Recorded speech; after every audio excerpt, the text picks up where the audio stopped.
He was steady for him on the ground a week ago, reaching the century mark and adding a score. It's the Rams and the Vikings, coming up next.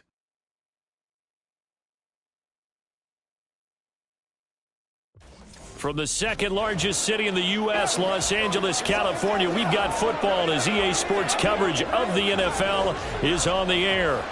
Today, after a topsy-turvy opening weekend, it's on to week 2, and we've got a good one here, as it'll be the Minnesota Vikings taking on the Los Angeles Rams. Along with Charles Davis, I'm Brandon Gaudin, and Charles, you look at this Rams team as they interplay.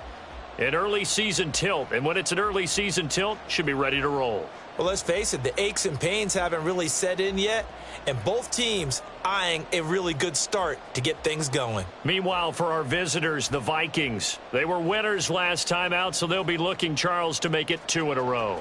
And what I enjoyed when I watched their game tape and their victory last week is they put it together in every phase. Good offense, good defense, and some key plays on special teams. Let's see if they can get that second win in a row. And no run back here, so they'll bring it out to the 25. So here's the Viking offense making their way out. And trotting out there leading them is their 4th-year quarterback. I tell you what, when he is on schedule for that week, secondaries take notice because you've got to stay alert back there on every snap. A truly powerful arm, one that's capable of challenging any level of the defense on any given play.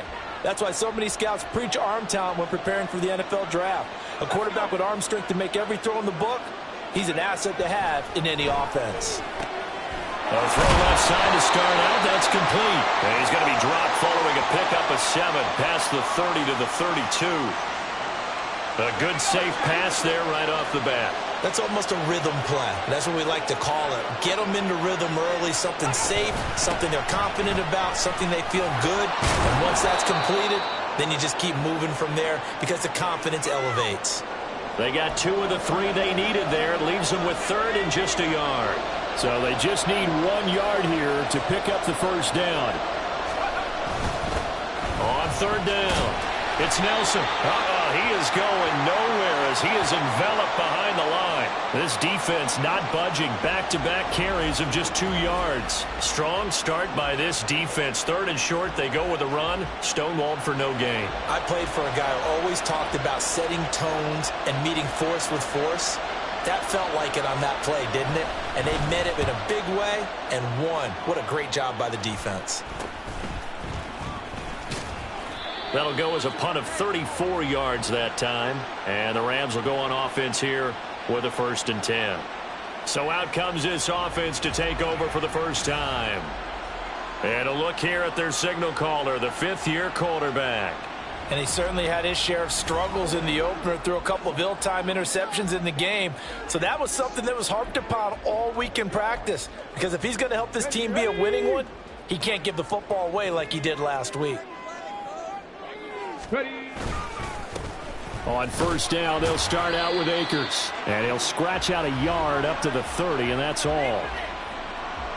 The numbers for him from a week ago: 15 carries, 117 yards, and a touchdown. So coming off the opener where they established the run and established it well, their goal is to make sure that the trend continues and to serve notice to the rest of the league that they might be a run-first team.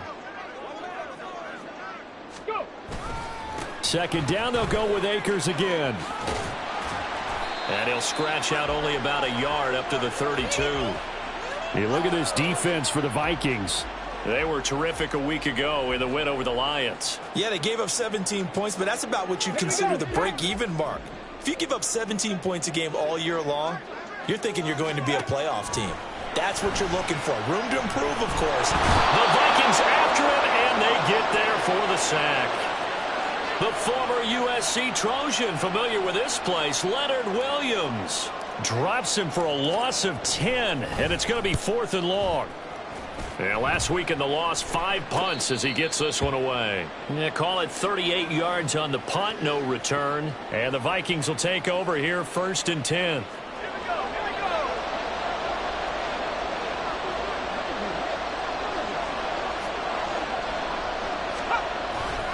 They'll start this drive out on the ground. Throw Broken tackle there for Nelson. And he slips up past the 45 before being tackled.